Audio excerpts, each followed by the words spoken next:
Hey guys, welcome back to another video. In this video, we are going to see the how the flow of application is going to be when an administrator enters a command and what things are going to happen after he enters the command. An administrator uses a command called kubectl. So it is to control the cluster, Kubernetes cluster. So he uses a command. Then what it happens is like it is a API client command. So this API client command will be connected to the API server, obviously. So where is the API server hosted? On your master node under the control plane. So that's where it is. So when you enter this command with some parameters, it goes and connects with the API server as it is a client.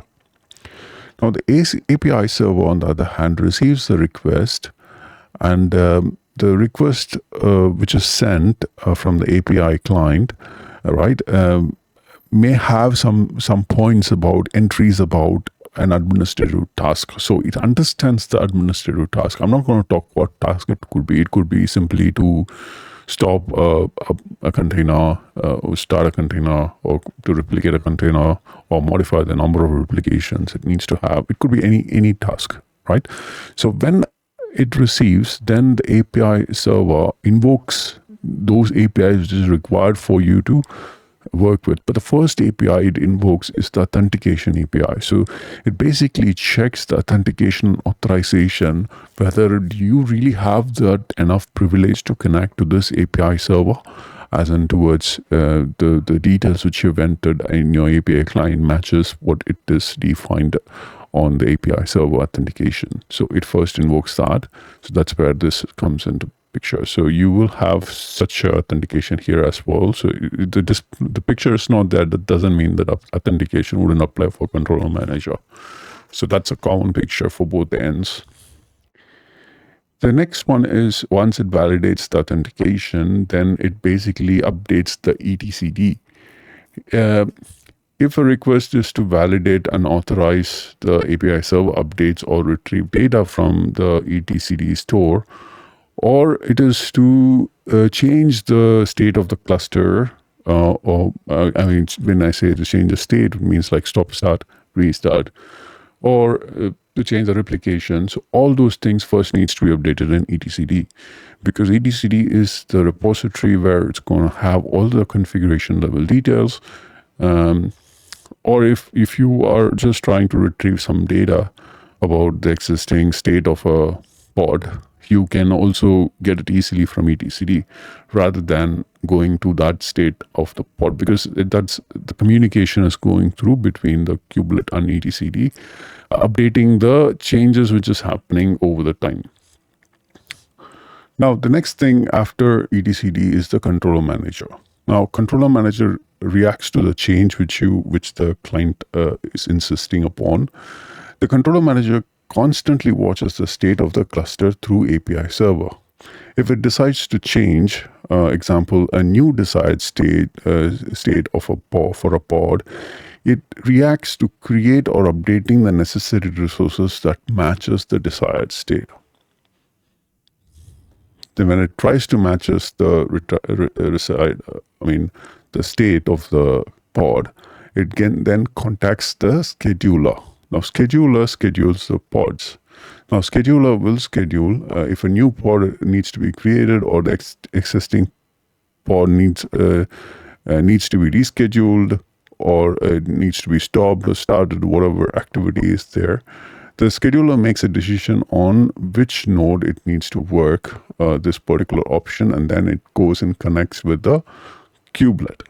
Now kubelet acts as the worker node, wherein which, as I said earlier, kubelets are nothing but they are the agents for your master, wherein its only purpose there is to serve the master with all the commands the master is sending across.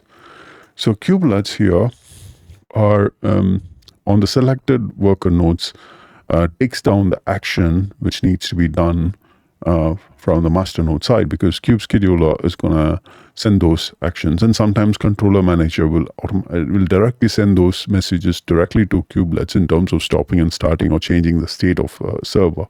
So in those situations it does that. when the kubelets receives such communication, it communicates further down the line in terms of the container runtime to stop, start, or update a container or create a new pod, whatever needs to be done. All right. Now, where it takes all the configuration in terms of networking, it will take it from K proxy, and then the container starts creating or stopping or starting whatever it's required. Now, container runs within the pod. So containers which runs within the pod, finally, a container runs within the pod to select a worker node performing the application function. So whatever the functions is required, which basically it basically gets that performed. So when you talk about the customer, the end user, how he gets to see this is he has no change in his view. His view, the end user's view on your infrastructure is muted, as in like he will not be able to see anything going on. If it is an e-commerce application which he is working or he is getting into, all he will see is a website which hosted on somewhere.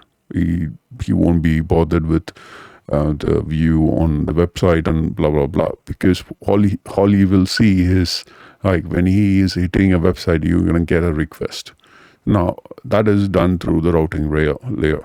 So the routing layer here ensures that the end user has no visibility of where he is getting the data from.